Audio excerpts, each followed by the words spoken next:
Assalamualaikum warahmatullahi wabarakatuh. Selamat bertemu kembali untuk kita bersama-sama kembali belajar fisika. Kali ini kita akan membahas bagaimana mengoperasikan bilangan dari angka penting seperti penjumlahan, pengurangan, perkalian, dan pembagian. Selain itu, kita juga akan membahas bagaimana membaca hasil pengukuran dari alat ukur jangka sorong dan mikrometer stroke. Baiklah, untuk selanjutnya kita ikuti video tayangan berikut ini. Oke, kita kembali lagi belajar fisika terkait dengan materi tentang angka penting. Tentang angka penting, terutama yang berhubungan dengan operasi angka penting. Sebelumnya, kita sudah mempelajari bahwa sesungguhnya angka penting itu ada dua hal yang perlu kita ingat. Ada angka pasti, ada angka yang diragukan. Angka yang diragukan. Nah, yang mana angka pasti dan yang mana angka ragu? Angka ragu sesungguhnya adalah angka terakhir dari sebuah pengukuran. Nah, ini kita perlu cermati, angka yang diragukan ini adalah angka terakhir. Terakhir dari hasil pengukuran. Sementara angka lainnya adalah angka pastinya. Sebagai contoh, misal 3,42. Maka angka 2-nya ini adalah angka terakhir dari hasil pengukuran. Ini adalah angka yang diragukan. Sementara 3 dan 4 itu adalah angka pastinya. Contoh lain. 5,71.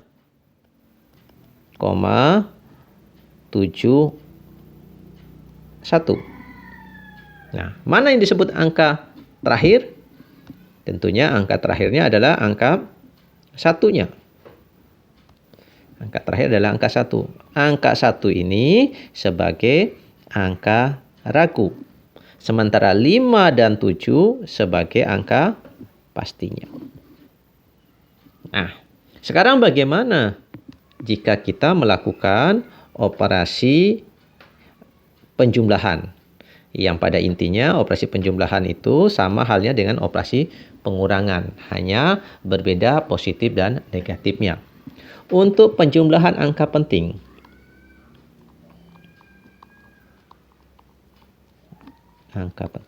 kita bisa lakukan seperti apa? Misal 4,1 ditambah dengan 52,72.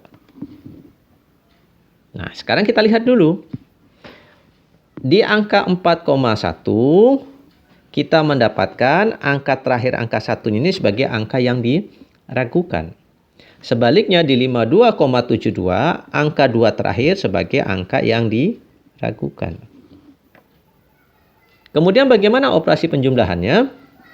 Maka kita bisa lakukan seperti ini. Kita biasa melakukan penjumlahan secara bersusun ya. 4,1, kemudian 52, ingat tanda komanya harus lurus, 52,72. Kita jumlahkan. Sebelum melakukan penjumlahan, maka kita letakkan atau kita beri tanda dulu mana angka-angka yang diragukan. Di sini ada angka 1 dan ada angka 2. Kita jumlahkan seperti biasa. Kalau kita lakukan penjumlahannya, maka kita dapatkan ini 2, 8, kemudian komanya lurus, 4 dengan 2 jadi 6, kemudian 5. Syarat dari penulisan angka penting dari sebuah hasil pengukuran hanya boleh mengandung satu angka yang diragukan. Tadi kita sudah melihat dari sini, ini angka 2 sifatnya diragukan. Saya tandain. Angka 1 ditambah dengan angka 7. Sesuatu yang diragukan ditambah dengan sesuatu yang pasti. Hasilnya sudah pasti diragukan.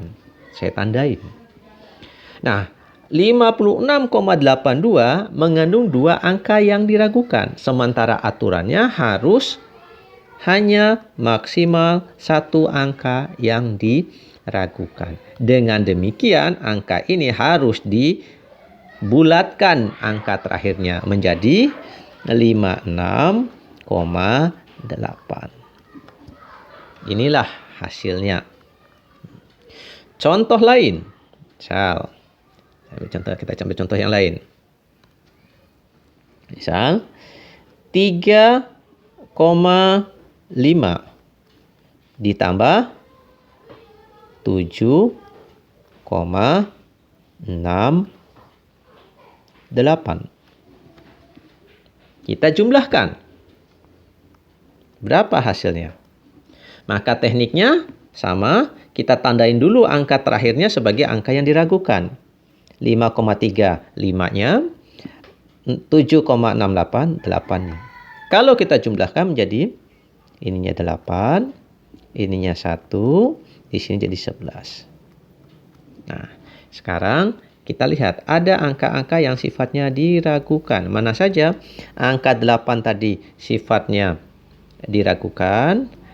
5 ini diragukan ditambah dengan 6. Sesuatu yang diragukan ditambah yang pasti jadi diragukan. Maka kita mendapatkan 2 angka yang diragukan. Nah, hasil ini harus dilebur menjadi hanya 1 angka yang diragukan. Maka angka terakhir harus dibulatkan. Bagaimana pembulatannya? Aturan pembulatan, angka terakhir itu yang kurang dari 5 dibulatkan ke bawah. Yang lebih dari 5 ke atas dibulatkan ke atas atau menjadi angka 1 ke atasnya. Sebagai contoh, 11,18. 8 ini lebih dari 5, maka dibulatkan ke atas sehingga sini menjadi 11,2. Nah, inilah jawabannya. Oke, hal yang serupa juga berlaku untuk penjumlahan. Kemudian bagaimana untuk perkalian ataupun pembagian? Kita lihat, ini untuk perkalian. Angka penting. Hal yang sama, misal 2,3 dikali 4,11. Berapa hasilnya? Kita lihat. Ingat, angka terakhir adalah angka diragukan. Berarti 2,3, angka 3-nya diragukan. 4,11, angka 1 yang terakhir diragukan. Maka, apa yang kita lakukan? Kita coba lakukan perkalian secara bersusun. Seperti mana yang dilakukan sejak kita masih di SD. Ini, ingat, ini boleh saya menulis 4,11 dikali 2,3. Dikali. Nah, ingat, angka terakhirnya adalah angka ragu. Ini saya tulis, saya tandain. Nah, sesuatu yang dikalikan dengan yang ragu, pasti hasilnya juga ragu. Sama hal yang tadi. Sesuatu yang dijumlahkan dengan yang ragu, hasilnya ragu. Sekarang kita lakukan perkalian. 3 kali 1, hasilnya 3. Hasilnya 3. Ya. Hasilnya 3. Saya tandain. Ragu kali ragu, hasilnya ragu. Saya tandain. Garis bawahnya itu sesuatu yang diragukan. 3 kali 1, hasilnya 3 juga. Sesuatu yang ragu dikalikan yang pasti, hasilnya masih ragu. Saya tandain. 3 kali 4, hasilnya 12. Saya tulis 12. Sekarang 12 itu hasil perkalian dari sesuatu yang pasti dengan diragukan. Hasilnya berapa? 12, tapi angka 2-nya sifatnya ragu. Angka 1-nya ragu tidak? Tidak. Karena apa? Hasil dari sebuah pengukuran angka terakhirlah yang diragukan. Kalau tadi 4 kali 3, maka yang diragukan 2-nya, bukan 12 secara utuh. Kita lanjut. 2 kali 1. Jawabannya 2. Sifatnya ragu. Karena pasti kali ragu hasilnya ragu. 2 kali 1. Jawabannya 2. Ragu pasti. Pasti. Karena sama-sama perkalian dari sesuatu yang pasti. 2 kali 4. Hasilnya 8. Ragu atau pasti? Pasti. Karena sesuatu yang dihasilkan dari hasil yang pasti, 2 pasti, 4-nya pasti. Kemudian kita lakukan penjumlahan. 3-nya saya tanda bawain sebagai sesuatu yang diragukan. 3 tambah 2 hasilnya 5, sifatnya juga diragukan. 2 tambah 2 hasilnya 4, sifatnya bagaimana? Ragu juga. Karena jumlah yang pasti dengan ragu. 1 tambah 8 hasilnya 9. Nah, sekarang kita lihat berapa angka di belakang koma dari penjumlahan tersebut.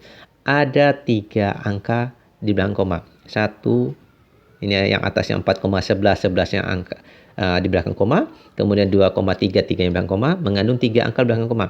Maka letak tanda koma dari hasil 3 angka di belakang koma. Nah, 9,453.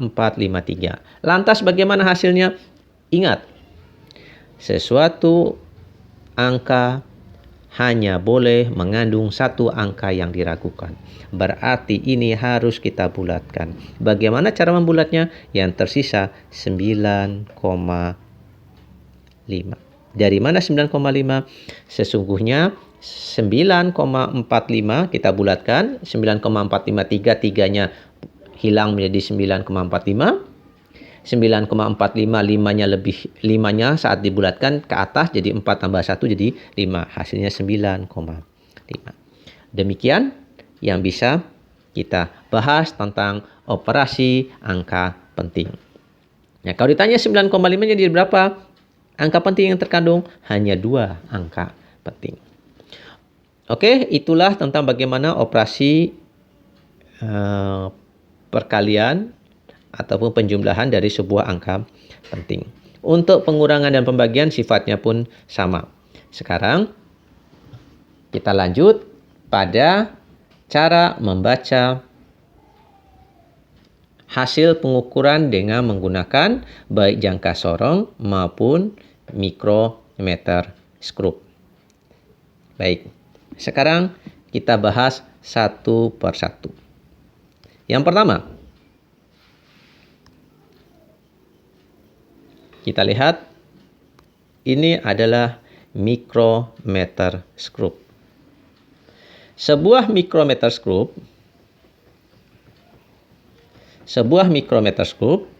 itu terdiri dari beberapa bagian penting.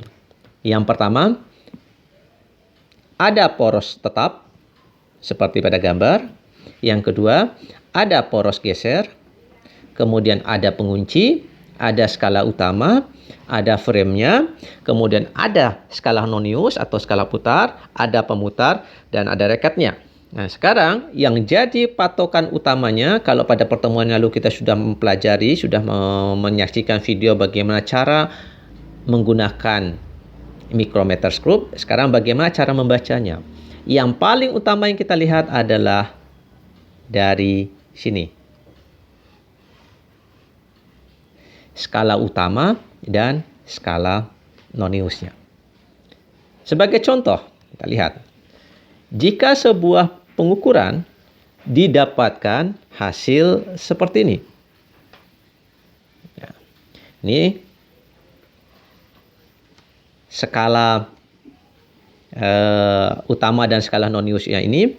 Katakan ini hasil pengukuran. Saya perbesar menjadi seperti ini. Terlihatlah penunjukan seperti ini. Nah, kita lihat skala utamanya. Yang ini skala utamanya ada tertulis 0, 1, 2, 3, 4 ini adalah skala utama. Sedangkan skala nonius atau skala putarnya ada angka 25, 30, 35 dan seterusnya. Bagaimana teknik membacanya?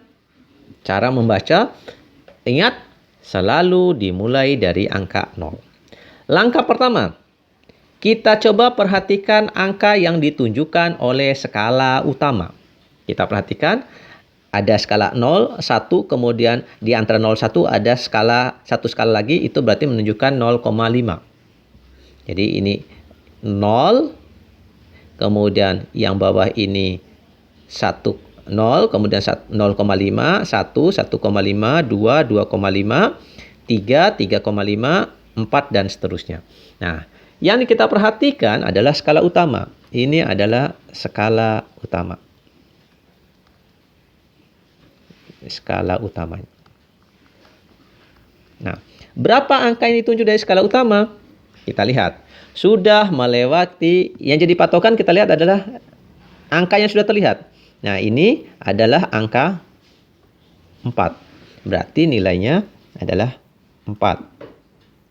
Nilai dari skala utamanya. Nah, ini skala utama. Didapat dari skala utama. Kemudian, angka pada skala noniusnya. Cara melihat angka pada skala noniusnya, kita melihat yang segaris dengan ini. Yang satu garis dengan yang ini. Yang saya tebalkan ini.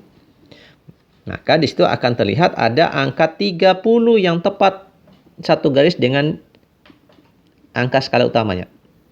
Angka 30. Ini segarisnya kita lihat. Nah, kita lihat skala noniusnya menunjukkan angka 30. Nah, sebuah micrometer screw itu memiliki tingkat ketelitian. Pada pertemuan yang lalu sudah dijelaskan bahwa micrometer screw memiliki tingkat ketelitian 0,001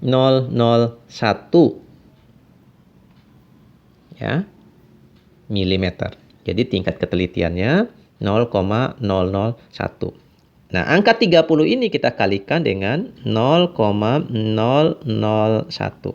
Ingat bahwa angka 0,001 ini diperoleh dari ketelitian.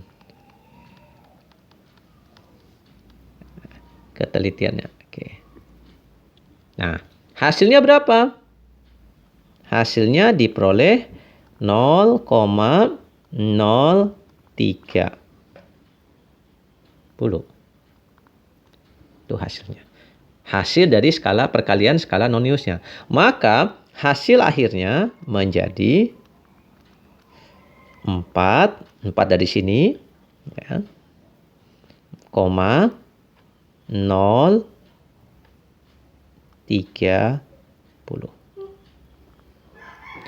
Nah, angka itu diperoleh dari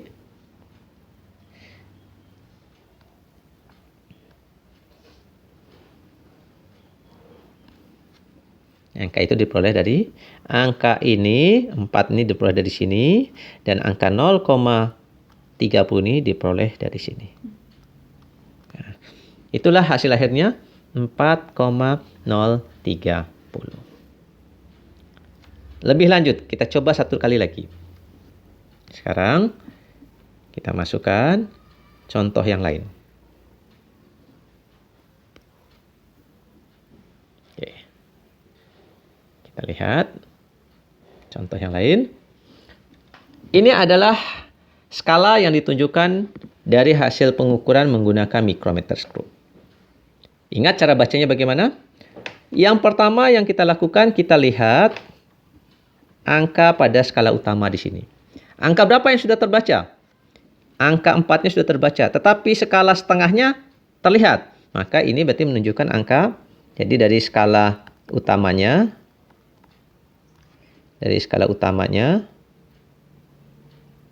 menunjukkan angka 4,5. Lanjut. Yang selanjutnya kita lihat dari skala noniusnya. Skala nonius. Nah, di skala nonius kita lihat ini angka 10, di sini ada angka 15. Berarti kita lihat naiknya satu skala menunjukkan satu angka. Sehingga angka yang ditunjuk pada noniusnya yang segaris dengan yang ini adalah di sini. Berapa posisinya? 11. Berarti kita bisa menulis 11. Dikali tingkat ketelitiannya. Berapa tadi tingkat ketelitiannya? 0,001 milimeter. Maka ini hasilnya kita dapatkan 0,011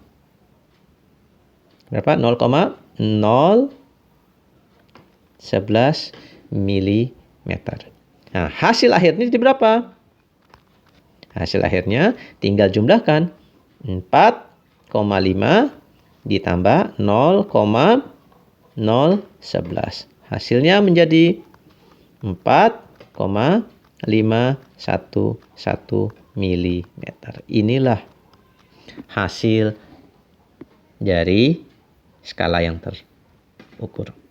Demikianlah untuk membaca mikrometer skrup. Lanjut, bagaimana membaca jangka sorong. Sebelumnya, kita harus ingat kembali seperti apa gambaran fisik dari jangka sorong tersebut. Ini gambaran fisik dari jangka sorong. Nah, di jangka sorong ada rahang untuk mengukurnya. Ini rahang pengukurnya, ini rahang pengukurnya, ini rahang untuk mengukurnya. Yang ini biasa digunakan untuk mengukur ketebalan atau diameter luar, yang ini untuk mengukur diameter dalam, yang ini untuk mengukur kedalaman. Sebagaimana yang sudah kita ulas pada pertemuan yang lalu. Nah, sekali lagi, sekarang kita fokus bagaimana cara membacanya. Nah, untuk itu yang perlu kita lihat, yang perlu kita ingat adalah skala yang terbaca di sini. Ingat, yang ini adalah skala utama. Sementara yang bawah ini, yang kecil ini adalah skala gesernya atau skala nonius. Bagaimana cara membacanya? Baik, kita coba lihat untuk gambaran hasil pengukuran ini. Kita lihat. Sekarang bagaimana? Coba kita perhatikan. Apa yang kita lakukan dari hasil pengukuran ini? Kita coba membacanya. Teknik yang pertama, kita perhatikan angka 0 pada skala noniusnya. Nah, setelah kita perhatikan angka 0 ini, kita lihat angka berapa pada skala utama yang telah dilewati angka 0. Jelas, angka 0 ini telah melewati angka 1. Terus ada skala kecilnya, itu menunjukkan komanya.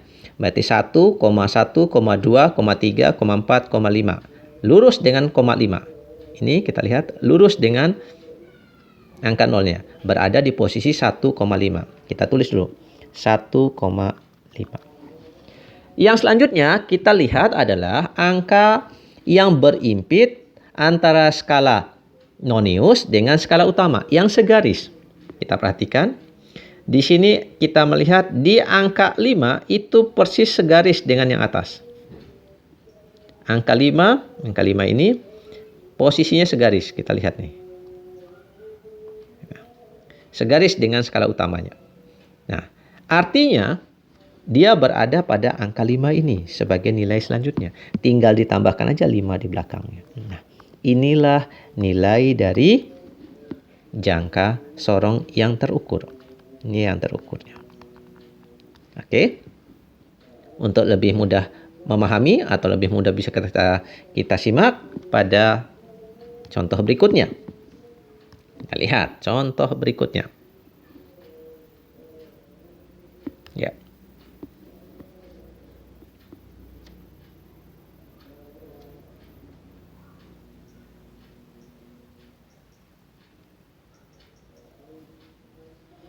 Di contoh berikutnya.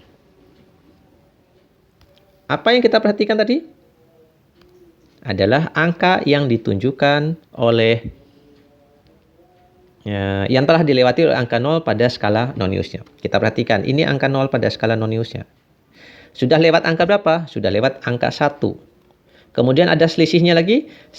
Ada satu strip yang sudah lewat, berarti posisinya adalah 1,1. Ya. 1,1.